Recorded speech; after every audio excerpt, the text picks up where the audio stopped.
Hey. Hey, Alicia. What's up? How are you? I'm good. How you feeling? I'm good. Thanks so much for having me by for 73 questions. Absolutely. I'm glad you can make it. Okay, now I know how busy you are, so let's get this thing done. All good. So on average, how many hours of sleep do you get every single night?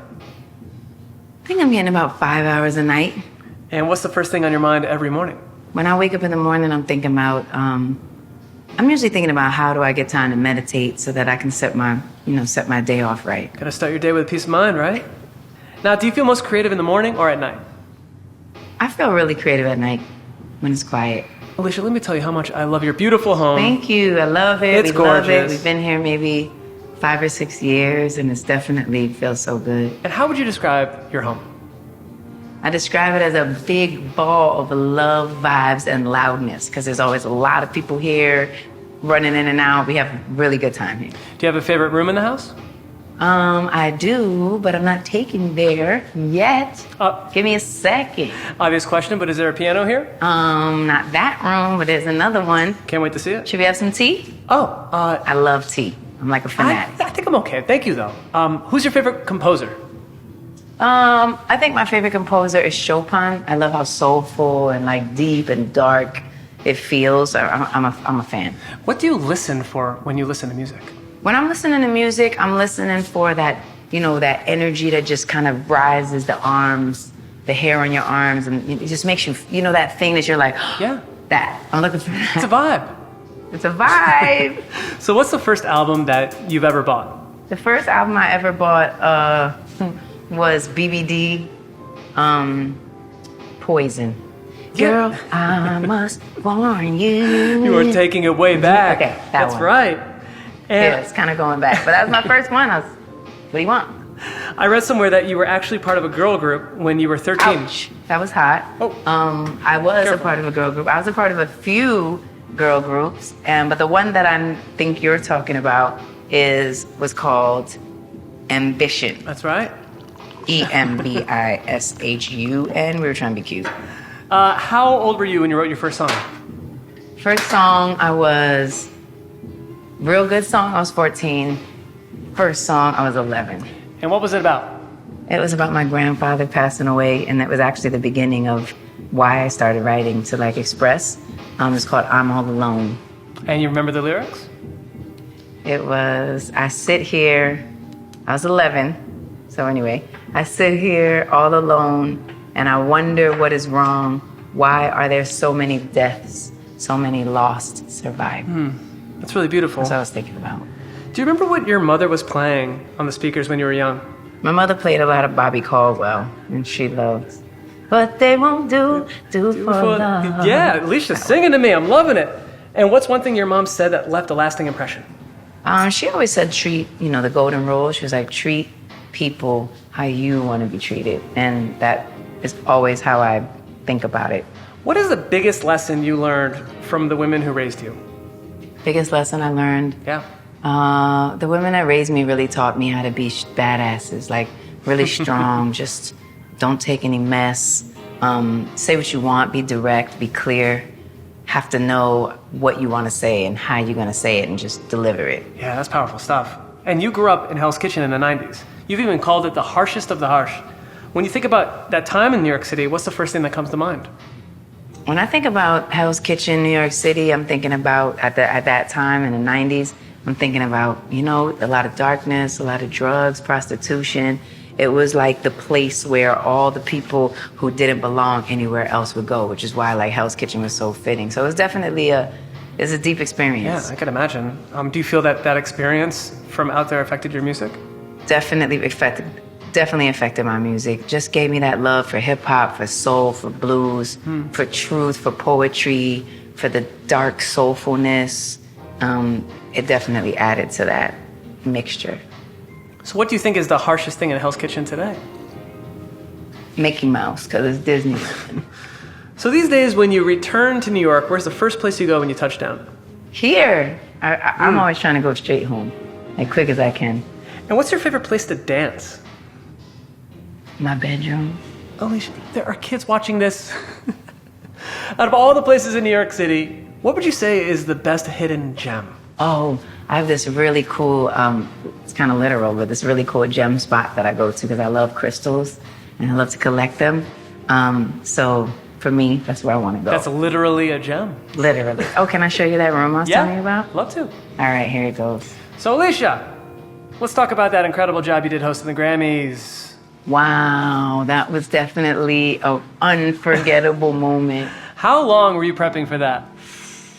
You know, I mean, I was prepping for it from the minute that I knew that it was going to happen, which was sometime in the summer. But I mean, I guess you really start to prep, you know, November, December, you know, a little bit closer just so that you can be timely and everything. Right. And on a more serious note, had everything that happened that day affected the evening? It was definitely crazy. You know, we lost Kobe that day, and it was just hours before the show. Yeah. And it was so sad, and Gigi and all the families that were there. It changed everything. It made everything that we planned for go out the window, and just had to go with the spirit, you know, had to go with the genuine feeling of how we were all feeling, which was devastating. Well, I mean, you handled it beautifully, pivoting from the original plans there.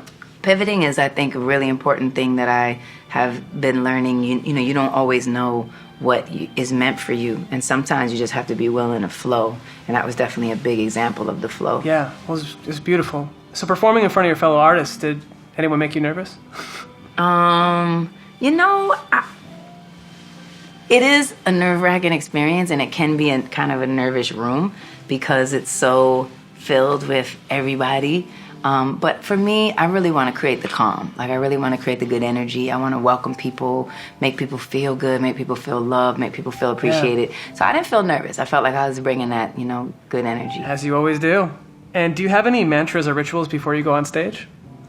I'm a big mantra lover. I'm a big ritual lover. I love tea. I love incense, candles, stones, like we said already, crystals. Yeah. But I'm big on prayer, and I just like really intend for what I'm hoping to come out of the moment.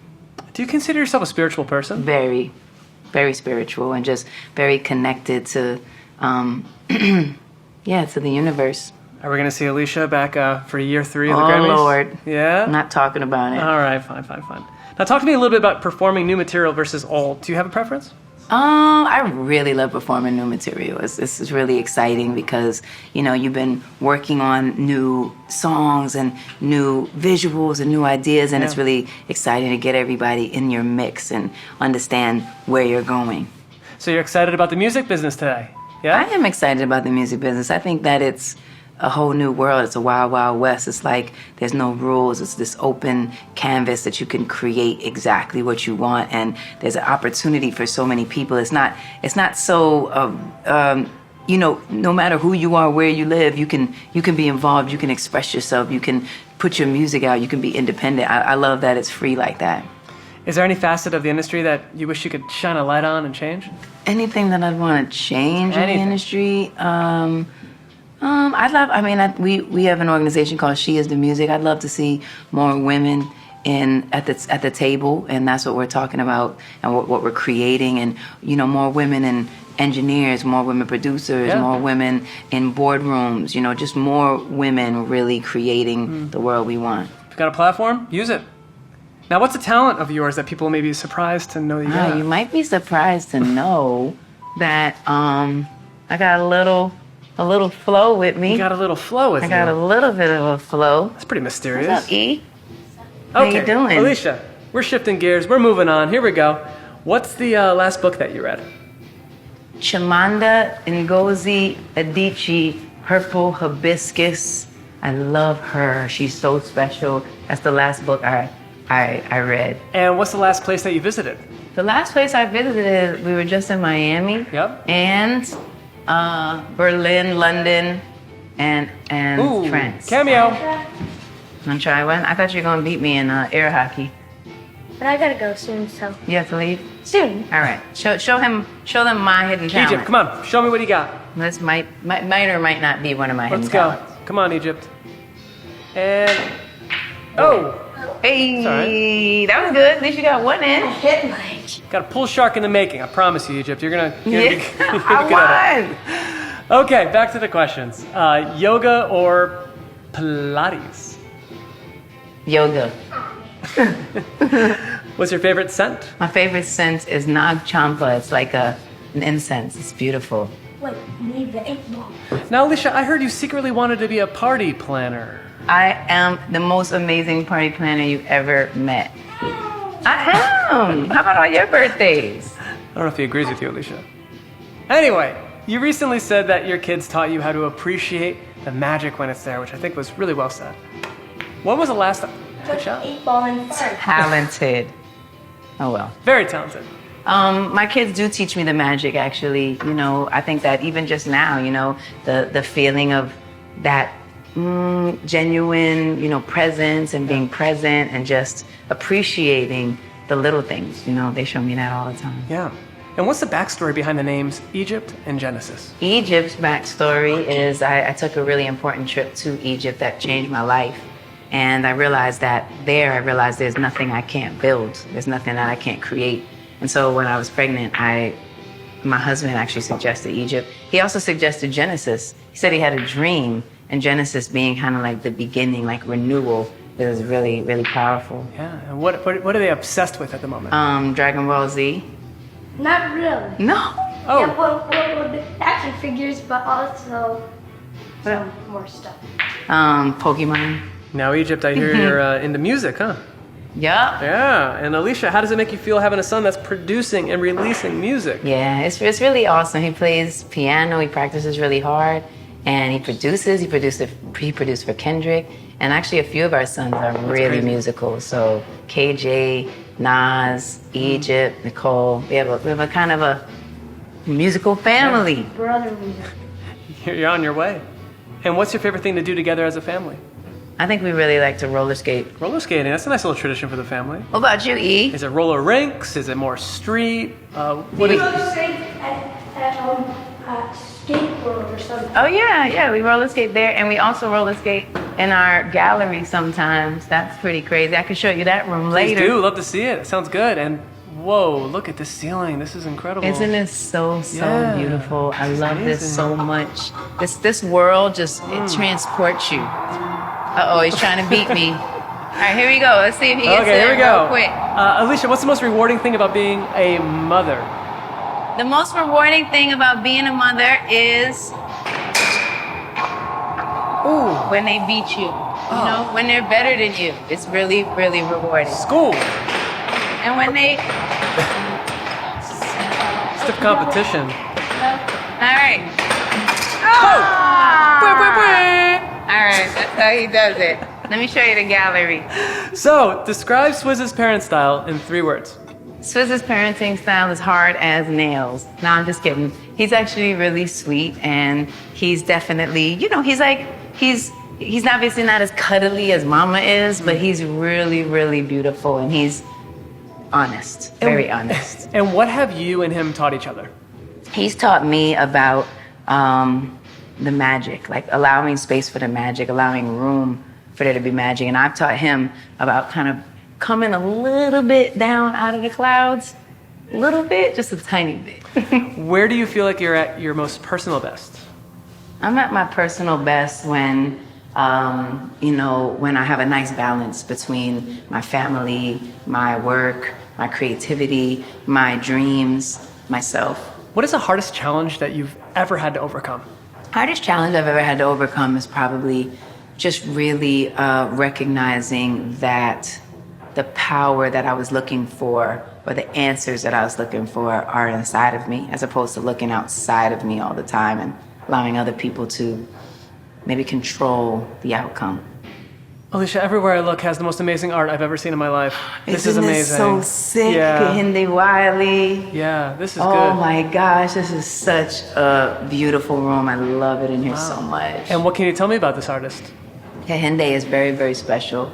I mean, this is his largest piece, and we are so blessed to own it. And this is a KAWS piece that is also very iconic. And if you went down there, I mean, it looks huge here, but if you went down and looked at it, it's like massive. And we actually had to remove the whole side of the house to get him in here. It was crazy. Well, there's certainly no lack of inspiration with this art, right? It really is. It's beautiful. Now, you have a new album coming out. Yes. And it's self-titled. Alicia, the album. What made you go with that name? Yeah, who is that person anyway? I'm actually trying to figure out. You know what I mean. What can I expect to hear on it? You're gonna hear heat rocks. You're gonna hear that timeless music that's gonna be with you forever in your heart, and you're definitely gonna hear different sides of Alicia, because I think there's so much that makes us who we are, and we don't get a chance to always express all the sides. So that's what I'm doing. And why was releasing Underdog so important to you? Underdog just feels like such a story. It's such a moment. I think we're at a time where we, more than ever, just need to know that we're going to figure it out and we're going to make it through. I think that just for me, I always need to hear those words because sometimes things feel kind of dark. So Underdog feels triumphant. So this is a great time to talk about your new book. More myself. It's a theme. Alicia, more myself. It's definitely a theme. I'm in a place where I'm really understanding more about how to become my authentic self. And I wanted to share some of those journeys with you because I think we're all looking for like the truth and the realness in our lives. Absolutely, Alicia. Thank you. Are you leaving? No, I'm not going anywhere. I was asking Egypt if he was leaving. Sorry. All right. So what was your process writing a book like? It's really, really deep, crazy, interesting. It's so much different than writing music. You know, it's like music is these short moments, but you have to tell these stories in these short moments. The book is just so much more in depth, so much more memories, and also therapeutic because you start to realize the things you did to create these moments and how do you undo them. So it was really amazing, but hard and deep. And which process was harder, songwriting or memoir? I think the journey, because I'm calling the book a journey. The journey is definitely the harder thing to write. Maybe because I just don't do it often, and songs I write more often, so I'm more familiar with how to get it all done. Can I have a hug? Sure. All right, I love you. Bye. Have a good day. I'll see you at the airport. Bye. That is so Thanks sweet. for beating me. Bye. That is so sweet. Our hug. I know. Our hugs standard issue here. I love hugs. I need them. So is there anything that you were nervous about sharing with everyone in your book? I mean, I think you get so personal, you get so vulnerable, you get so kind of, for me, it was more about the process of expressing the way that it happened. And so I didn't feel nervous about it, but it definitely just feels vulnerable. And who are some of the people that you thanked in the book? Definitely thank Oprah. This is the first book on her imprint. I'm super proud of her and so excited that her mentorship and sisterhood like brings us back together like this. What do you hope people will take away from the story? I really hope people take away the conversation that I'd love for us to continue having. Like, how do we all create our own destiny as opposed to the expectations that are put on us by other people, and sometimes we live out those expectations because we're trying to be the good girl or the good boy. And I would love for us to challenge that and talk about how do we find our own truth. What does feminism mean to you? Feminism to me just means the power of a woman and honoring it and cherishing it and really lifting it up and revering it. I like that. And what values do you feel are the most important to instill in your kids? I want my kids to know kindness, know empathy. I definitely want them to understand their blessings, be grateful, gratitude. I want them to understand how to speak to people clearly and communicate in a way that it helps them get across their point of view. There's so much to connect and teach them. What would you say is the toughest thing about raising kids in 2020? Toughest thing about raising sons in 2020 is, I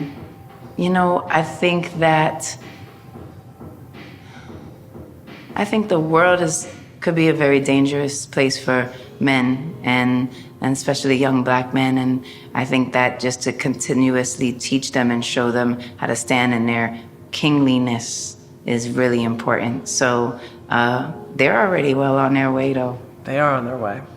Now, Alicia, I believe I was promised a certain... Oh, I think I was going to show you my room with my piano. My other favorite room.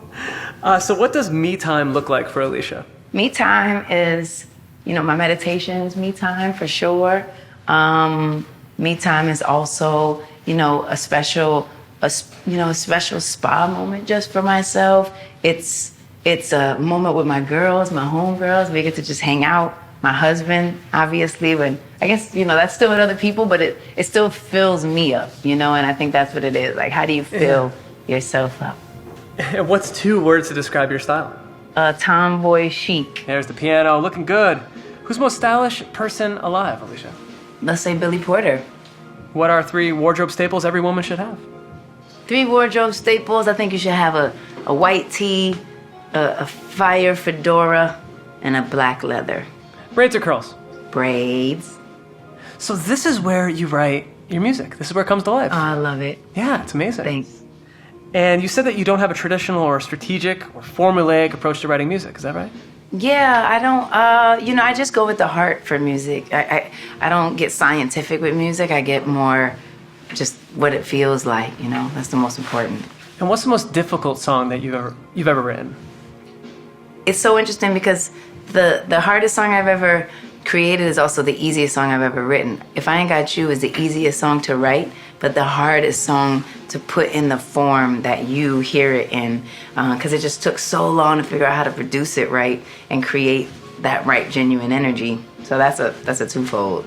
And what would you say is the most beautiful song you've ever written? Most beautiful song I've ever written? Yeah, what is it?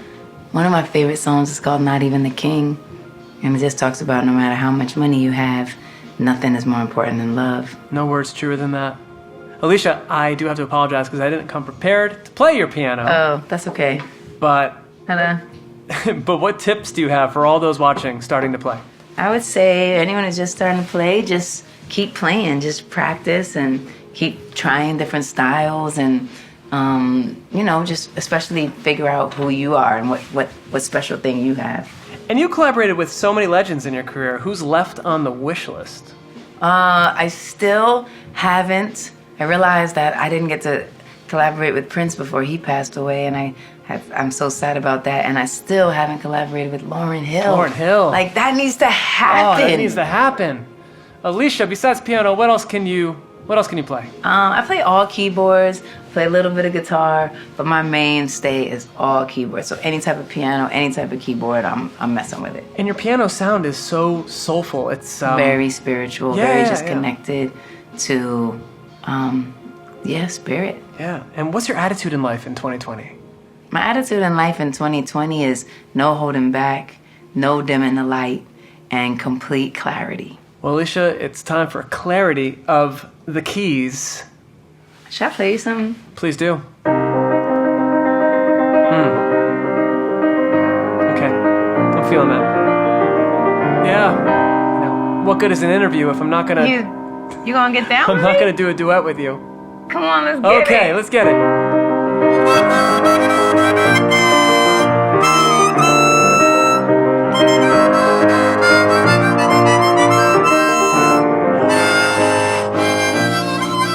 Yeah, we did that. Yeah, I'm really good.